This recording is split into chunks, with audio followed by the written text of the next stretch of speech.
Teman-teman, sekarang kita sedang menuju kebun ya di Jasinga. Nah, ini kita melewati daerah BSD. Banyak sekali nih yang lagi bersepeda. Semenjak pandemi corona, sepeda ini lagi booming sekali. Nah, sebenarnya sih sebelum punya kebun, kita cukup aktif juga untuk bersepeda di hari Sabtu pagi di daerah BSD ini. Cuman sekarang setelah ada kebun, kita udah nggak sempet lagi ya teman-teman ya, karena hari Sabtu itu adalah hari yang paling bisa untuk kita berkunjung ke kebun. Karena Senin sampai Jumat kan kita masih bekerja sebagai karyawan ya, jadi hanya hari Sabtu aja kita bisa datang ke kebun untuk mengecek bagaimana kondisi di kebun kita.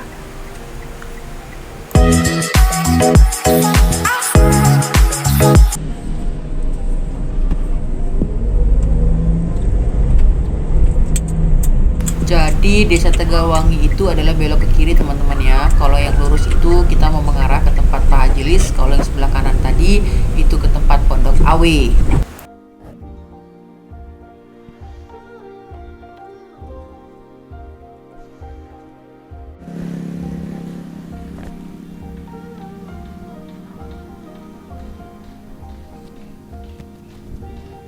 Teman-teman, kita baru tiba di kebun ya. Nah, sekarang kita mau coba cek rutin karena memang kesempatan kita datang ke kebun ini hanya seminggu sekali. Jadi kita akan coba cek, jangan lagi kelolosan seperti yang kemarin ya, bahwa pohon kita yang nomor 8 itu sempat terendam lama. Jadi hari ini kita mau cek satu-satu daunnya bagaimana, apakah ada yang terendam lagi, supaya mencegah hal-hal yang kita tidak ingini ya, seperti yang terjadi beberapa waktu yang lalu. Ikutin terus teman-teman. Nomor 19 ya. Nomor 19 ini kita lihat trubusnya keluar ya, trubusnya keluar.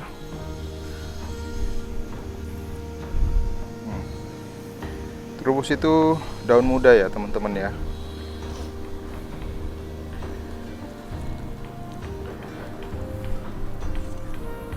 Pasca tanam ini di tanggal 16 Januari, jadi kurang lebih sudah 1,5 bulan ketika tanam.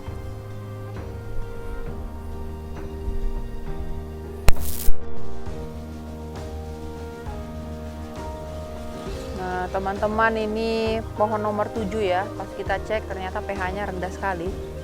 Dan memang terbukti trubusnya juga tidak muncul ya, belum jadi mekar gitu. Jadi kita harus treatment juga supaya dia bisa tertolong.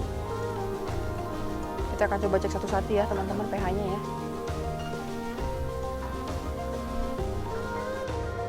Ini kita di pohon lain teman-teman ya. Nampaknya cukup banyak ini yang pH-nya rendah. Jadi memang hujan deras yang mengguyur berhari-hari selama 1 bulan ini benar-benar mengganggu pH tanah ya. Sebenarnya trubusnya banyak yang tumbuh teman-teman, dari banyak pohon tuh banyak yang tumbuh. Kalau saya lihat sih hanya sekitar 2 pohon ya, itu nomor 7 dan nomor 8 yang trubusnya benar-benar terhambat gitu, karena memang mereka kerendam benar gitu. Nah yang lain relatif tidak terendam, tetapi tidak bisa dipungkiri pH-nya memang kecil. Jadi kita ukur juga beberapa 4,5 gitu ya. Jarang sekali yang ada di angka 6 ya. Padahal 2 minggu sebelum saya ukur ini, saya ukur di sekitar 4 pohon itu hampir semuanya di 6,2, 6,4 gitu. Jadi saya tenang aja ya, karena pas ukur 2 minggu yang lalu itu pH-nya bagus begitu, jadi saya tidak terlalu khawatir. Nah ternyata memang diguyur hujan ini sangat mempengaruhi pH ya. Jadi kalau tanahnya asam, sudah pasti pohon ini akan menjadi tidak sehat ya, karena mau kita kasih apapun, mau kita kasih pupuk apapun, kalau ternyata pH-nya dalam kondisi asam, maka pohon tersebut tidak akan bisa menyerap apapun dengan baik gitu. Jadi memang harus yang diperbaiki adalah pH-nya terlebih dahulu ya. Nah jadi saya harus segera mengaplikasikan dolomit teman-teman, agar pH-nya bisa membaik ya, bisa lebih baik. Baru kemudian saya juga berencana untuk merawat beberapa pohon khususnya yang terendam dengan vitamin B1 IP ya. Kita akan coba rawat dengan itu. Kita akan berikan 2 sampai 3 hari sekali, masing-masing pohon sebanyak 5 butir begitu. Jadi kalau misalnya pohonnya relatif basah tanahnya, mungkin kita gerus saja, kita taburkan. Tetapi kalau memang tidak terlalu basah tanahnya, bisa dicairkan dengan air di dalam air mineral botolan begitu. Maksud saya botolnya saja, botol bekas air mineral, kita kocok begitu agar dia larut dan bisa kita siramkan ke tanahnya. Nah, itu rencananya yang akan saya lakukan, teman-teman.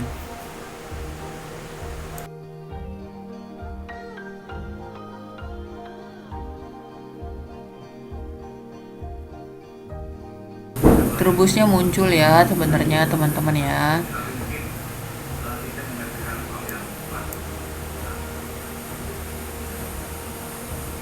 Nah, cuman ini saya lihat ada rayap di pohon ini.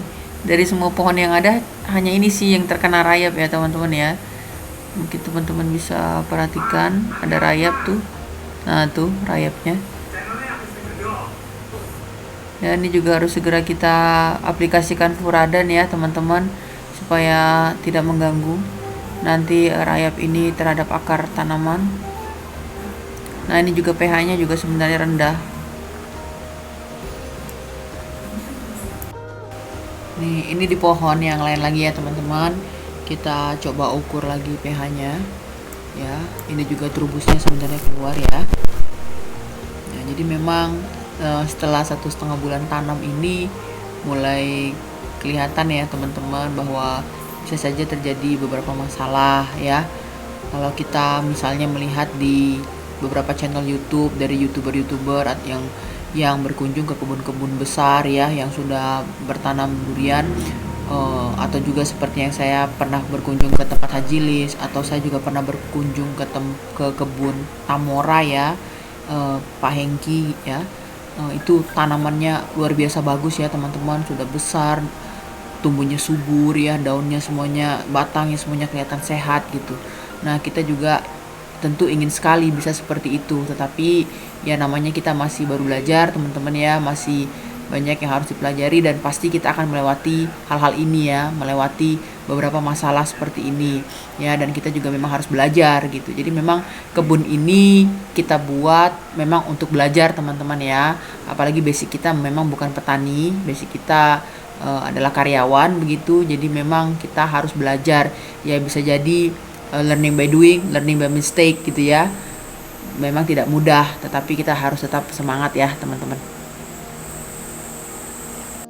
Nah, teman-teman, untuk pohon nomor 7 yang tadi di depan sudah saya sampaikan bahwa pohon ini pH-nya rendah sekali, terubusnya juga terhambat dalam keluarnya gitu. Akhirnya setelah kita menimbang-nimbang ya, kita kira putuskan sepertinya kita nggak bisa pertahanin pohon ini di posisi yang awal gitu, di posisi yang sekarang. Jadi kita putuskan kita akan pindahkan dia ya, teman-teman ya, ke tempat yang lebih tinggi, yang lebih baik. Jadi dia tidak bolak-balik terendam, karena memang posisinya udah benar-benar salah gitu, teman-teman ya. Jadi tanahnya atau lahannya itu memang paling rendah. Kita sudah coba untuk buatkan irigasi supaya air hujan itu mengalir, tapi nampaknya nggak bisa juga gitu, teman-teman. Jadi ini adalah kita coba ambil resiko gitu ya. Apakah pohon ini kedepannya hidup atau bagaimana ya, kita belum tahu. Jadi kita hanya bisa mencoba memindahkan dia dan coba merawat dia. Mudah-mudahan dia bisa bertahan ya, teman-teman.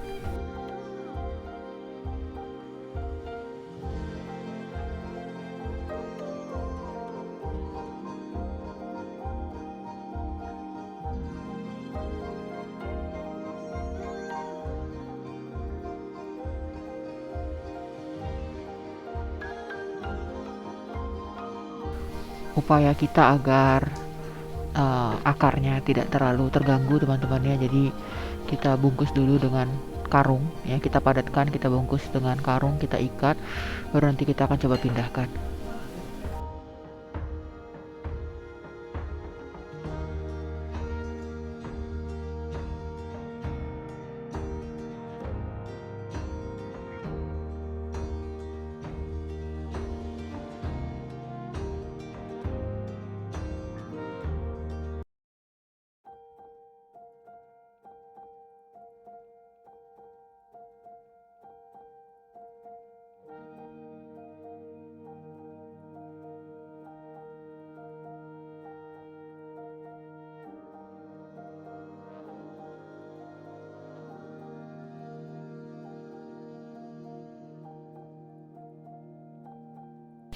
sekarang kita tanam ya teman-teman di lubang yang sudah kita sediakan. Posisinya kita taruh di dekat pondok saja, jadi posisinya yang agak paling tinggi teman-teman ya. Semoga pohon nomor 7 ini bisa bertahan melewati masa-masa sulit dan bisa hidup bertumbuh dengan baik. Amin, amin.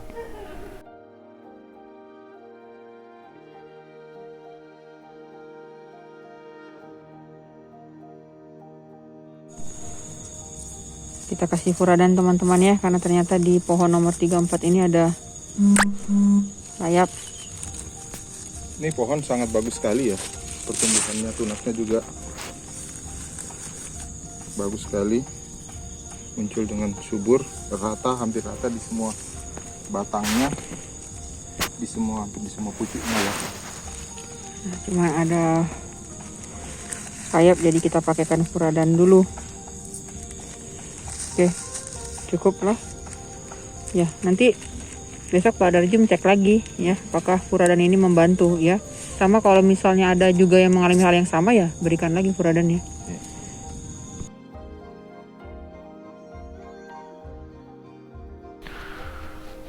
Nah teman-teman, kalau ini adalah pohon kita yang nomor 8. Dalam video sebelumnya saya sudah ceritakan ya, bahwa pohon ini memang ternyata terendam. Baru kita sadari di tanggal 27 Februari, 28 Februari. Jadi nyaris sebulan lebih dia terendam tanpa kita sadari. Kita tidak treatment apa-apa.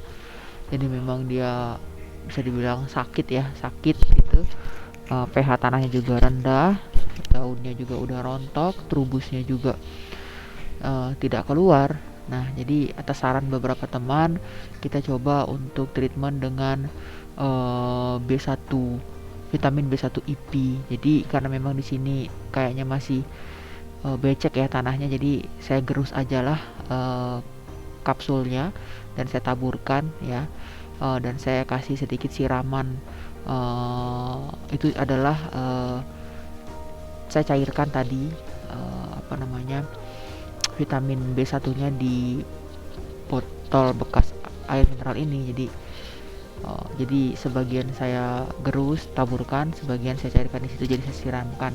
Ya, kita coba teman-teman ya untuk mentreatment dia 2 hari sekali dengan vitamin B1.